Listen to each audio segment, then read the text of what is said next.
సెల అంటే అర్థం తెలుసా? ఇది ఒక హీబ్రూ పదం.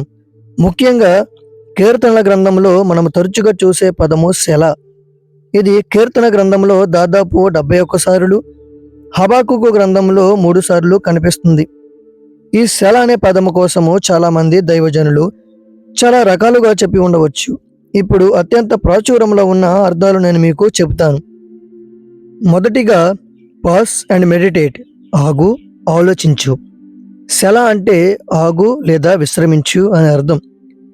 ఒక కీర్తన పాడుతున్నప్పుడు లేదా చదువుతున్నప్పుడు ఒక ముఖ్యమైన సత్యాన్ని చెప్పిన తర్వాత సెల అని వస్తుంది. అంటే ఇంతవరకు చదివిన దాని గురించి కాసేపు ఆగి దాని లోతును ఆలోచించు, ధ్యానము చెయ్యి అని అర్థం.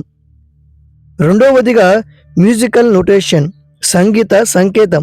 పాత నిబంధన కాలంలో కీర్తనలను వాయిద్య పరికరాలతో పాడేవారు.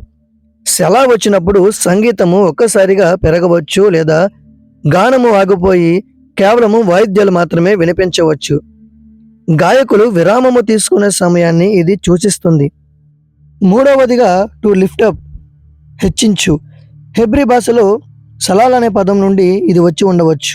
దీని అర్థము పైకి లేపడము లేదా హెచ్చించడము. దేవుని నామాన్ని మన హృదయాలలో ఉన్న స్థానములో ఉంచాలని దీని అర్థము. క్లుప్తంగా చెప్పాలి అంటే సెల అనే పదానికి చదవడము ఆపండి, వినడము మొదలుపెట్టండి, ధ్యానము చెయ్యండి.